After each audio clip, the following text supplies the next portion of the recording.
d'être, enfin il y a des chances que ce soit attaqué, c'est de laisser la possibilité aux gens du choix de Linky ou pas Linky. Parce qu'on vous parle, vous savez, en ce moment, on vous parle, ça fait X années qu'on gonfle avec développement durable. Ah, il faut le mettre à toutes les sauces, celui-là, développement durable. Alors les anciens compteurs, ils duraient 50 ans. Les nouveaux, ils vont durer à peine 10 ans. Et on vous dit de faire du développement durable. Et ça représente 35 millions de compteurs. Donc, tous les 10 ans, on va changer 35 millions de compteurs. Et évidemment, vous savez qui c'est qui va payer. C'est nous. Hein? Alors, bon, c'est tout ça qui fait qu'on doit rouler un petit peu tout ça et résister. Et puis, si Berne est le village d'Astérix, eh ben, on sera les résistants et on réussira et on fera face. Grâce. Berne et les environs, oui, parce que, oui, excusez-moi, mais ça c'est la déformation du maire, excusez-moi. Mais bien sûr qu'il n'y a pas que des gens de Berne dans la salle, donc bien sûr Berne, et puis les habitants des communes voisines, même si elles sont un peu loin, c'est avec plaisir, bien sûr, qu'on vous accueillera dans le collectif, parce que plus on sera efficace. Donc, j'en dis pas plus, je vous remercie une nouvelle fois pour être venus aussi nombreux, ça veut dire qu'il y a vraiment un réel problème, on ne peut pas l'ignorer, on ne peut pas nous dire, hein, et donc je vais repasser la parole à ces dames qui vont animer la soirée. Merci pour informer. Donc, j'ai téléphoné au numéro 800 que nous avons sur l'enveloppe. Naturellement, on n'a jamais la même personne, et je tenais à le préciser. Chaque fois, je disais, je suis pas, 12 février, je ne suis pas d'accord. Pourquoi? Ben écoutez, j'ai pas d'informations, je préfère attendre un moment. Ne vous inquiétez pas, madame, c'est noté. Et voilà, le 12 février, le 16 février au matin, j'habite dans une maison. Ma mère habite au rez-de-chaussée, 90 ans, malvoyante. Je suis très souvent absente de ma maison, donc j'aurais pu pas être à la maison avec ma mère au rez-de-chaussée. Donc je me suis mis à la terrasse, je l'ai vu, j'ai dit, mais qu'est-ce que tu fais là-dehors? Il me dit, on a posé le compteur. Mais qui? Mais je n'ai rien demandé. C'est fait, madame, vous en occupez plus, c'est fait. Et à ce moment-là, il y a eu comme un grand tonnerre dans la maison, ça a fait boum, boum, boum, comme ça. J'ai regardé vite mon appartement, mon mari était en bas, j'ai dit, qu'est-ce qui se passe? J'ai vu les flammes dans la salle de jeu de mes enfants, qui étaient en vacances, donc qui étaient dans l'appartement, qui auraient pu brûler, naturellement. Mon mari a tout arrêté en bas, le compteur, on dirait. Je vous précise, l'électroménager, tout est hors d'usage, sauf le moteur de la piscine, on s'en sort bien. Donc, ensuite, au culot, je les appelle, ils me disent on n'a pas d'assurance. Alors là, vous imaginez. Alors j'ai recommencé à raconter toujours la même histoire. Je suis à la Maïf, mais comme j'ai dit à la Maïf, vu mon âge et quoi, je m'occupe de rien, je ne veux rien savoir, je n'ai rien demandé. Vous m'envoyez un expert, on fait ce que vous voulez, parce que la Maïf va se tourner contre eux, bien sûr. Donc nous sommes le 5 mars, actuellement, j'ai toujours l'électroménager, pas de télé, pas de décodeur, pas de canal plus, 2 radiateurs, je vous dis pas le 10, ça me dépasse. Bon bref. Et la Maïf va m'envoyer un expert fait du mois, parce qu'il paraît que c'est le délai. D'accord, je vais le rappeler quand même, mais parce que moi je vis comme ça. Et j'ai rappelé à nouveau le compteur, n'est-ce pas? J'ai pas eu toujours la même personne, voilà. Et c'est tout. On en est là. Alors, mon mari va prendre la parole, parce que mon mari a eu le contact avec le poseur, vous allez voir. Bonsoir. Après l'incendie, j'ai été arrêté le disjoncteur et j'ai appelé EDF de Panage. Eux sont venus et ils ont vérifié le branchement du compteur et c'est un triphasé. Et en fait, il y avait une phase qui n'était pas vissée. Donc on a pris la châtaigne bien fort. Et eux, ils ont dit, c'est vrai que ce compteur a mauvaise réputation parce qu'il est souvent mal posé. Merci monsieur. Alors effectivement,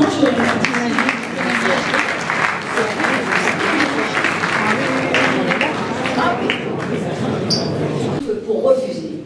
À Carpentras, je suis en immeuble et les compteurs sont en mi-palier.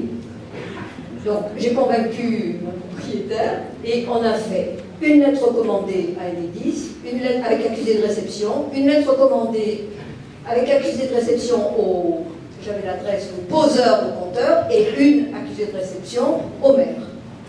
Et malgré ça, là je suis partie pendant quelques jours, et ils sont arrivés, les compteurs qui avaient mis un compteur refusé, le carton, etc., ils ont posé, ils ont averti la propriétaire parce qu'il fallait couper l'électricité, mais ils les ont posés de force. Malgré les accus de réception, on avait le papier, etc. Donc, tant que le compteur est chez vous, c'est possible.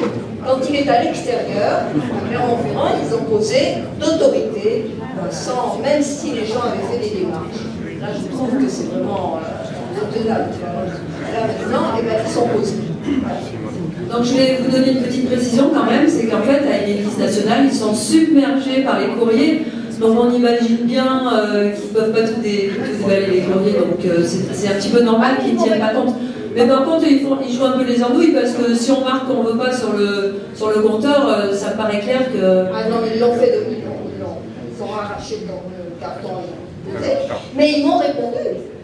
Ils ont répondu avec un dossier très important, avec on ne doit pas refuser, on ne peut pas refuser, etc.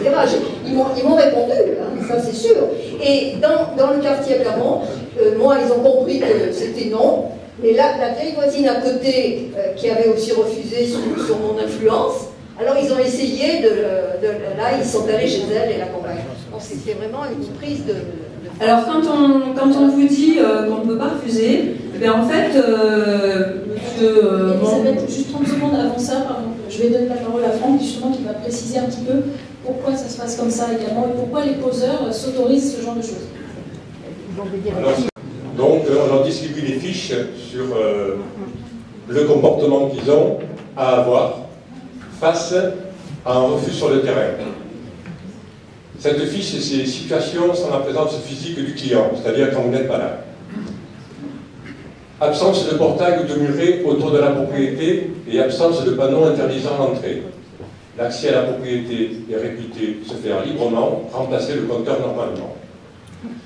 Simple ouverture d'un portail non fermé à clé pour accéder au compteur et absence de panneau interdisant l'entrée. L'accès de la propriété est réputé se faire librement, remplacer les compteurs normalement. Affiche à l'entrée de l'immeuble, de la maison, refusant Linky, stop Linky, et absence de panneau interdisant l'entrée. Ne pas tenir compte de l'affiche, remplacer les compteurs normalement.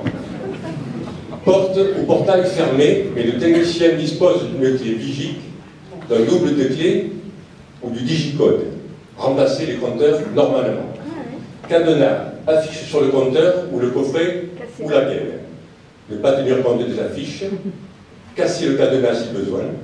Remplacer les compteurs. Accès au compteur à la copropriété impossible du fait d'un obstacle. Si impossible, faire un demi-tour. Ils sont formés en moins de 10 jours quand même. Compteur à considérer comme inaccessible, prise de rendez-vous nécessaire. Ensuite, affiche ou panneau à l'entrée interdisant l'accès au motif de la violation de domicile. Propriété privée, quoi. Attention, l'indication doit être portée sur un écriteau qui paraît pérenne. Une simple feuille pouvant être arrachée ne constitue pas une barrière à l'entrée. Dans le cas d'un ensemble collectif, tentez d'obtenir que le client ou un autre habitant du logement ou de la copropriété vous autorise à rentrer. Si impossible, faire un demi-tour. Compteur à considérer comme inaccessible. Prise de rendez-vous nécessaire.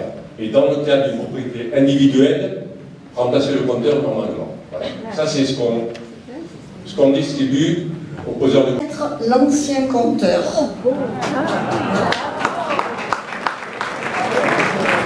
Merci de nous redonner un petit peu espoir, parce que là, on avait un peu le moral dans les chaussettes.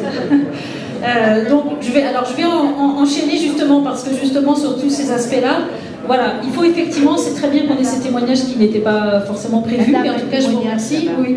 Mais donc, on a beaucoup de témoignages. Je vous demande 30 secondes, madame, après, je vous donne la parole. Donc justement, on a essayé de lister un peu justement tous les vrais faux, tous les intimidations en fait auxquelles vous aurez malheureusement parfois à faire face.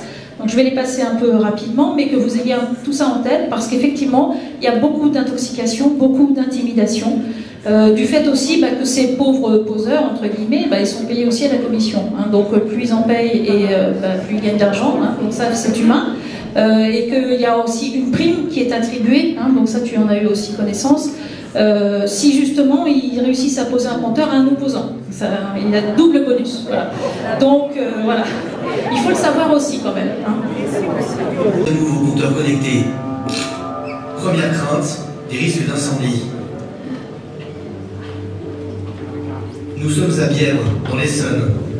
Cet homme ne peut plus habiter dans sa maison depuis cette nuit du 1er novembre dernier. Mon épouse et mon fils de 4 ans dormaient chacun dans les chambres. J'ai eu la chance d'être encore réveillé et on a pu réagir tout de suite, mais si on ne s'était pas réveillé ou si on n'avait pas été là, on aurait trouvé un tas de cendres en rentrant chez nous.